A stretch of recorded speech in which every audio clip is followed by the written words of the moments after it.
Thank you, Chairman, and thank you, Secretary Hegseth, General Caine, and Comptroller Hurst for being here today. Congratulations to all of you for rolling out the $1.5 trillion defense budget.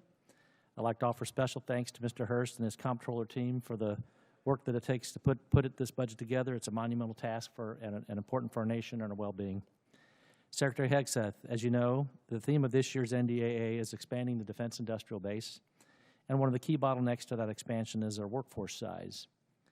We are not producing enough skilled young workers, and too many regions with strong manufacturing potential remain underutilized.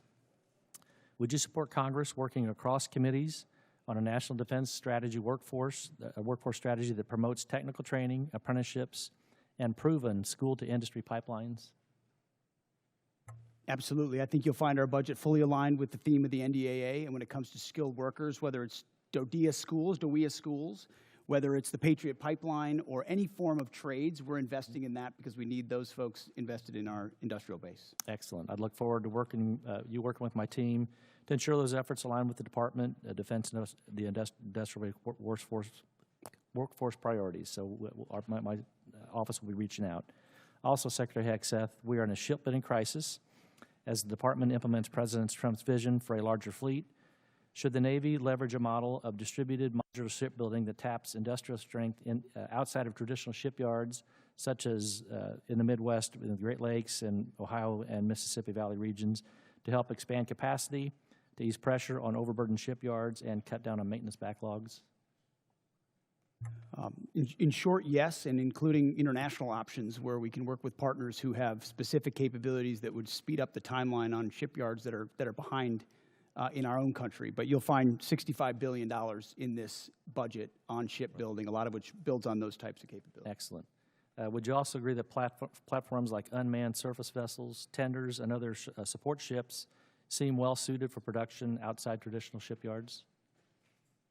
Absolutely. And in fact, some of those facilities were precisely the ones we visited on the Arsenal of Freedom tour, USVs, UUVs, where you don't need the same capabilities you would in a traditional shipyard, or you can invest in a new type of shipyard, specifically tailored to those more bespoke capabilities that can be scaled for the fight of the future, for sure. Perfect. Thank you. Secretary Hegseth and General Caine, many from the Department have reiterated support for the nuclear sea-launched cruise missile, and I believe President Trump needs more support options in the form of expanded theater nuclear capability. From your perspective, what specific deterrence problem does Slick 'em in solve that current capabilities do not, and what risk do we assume if that capability is not fielded? Take it first. Slick 'em in provides, it's part of the multiple layers of nuclear deterrent that any president has to have at their disposal that creates dilemmas for enemies who are either nuclear capable or not, and ensures the kind of leverage required and defense required, deterrence required, that the nation that sort of underwrites everything we do. So more options on that the adversary can't account for is only good for us. Only thing I'll add is, as we mentioned a little bit earlier, sir, we continue to modernize the full range of the triad. This is another tool in that regional normally, so it's something I support. Thank you. As we look beyond the current program, should the Department be thinking about a future sea-launched nuclear system with greater survivability, maneuverability, and potential hypersonic capability? Yes, and I know we are. Okay, thank you. Secretary Hegseth and General Caine, one of the major bottlenecks in expanding the defense industrial base is test range access. Companies are waiting too long for range time, and that slows fielding at speed modern conflict demands. What is the Department doing to expand and modernize the testing architecture? $5.2 billion worth of investment, but I'll tell you, when we sit with industry, and I simply ask the question, what can we do for you? How do we empower you?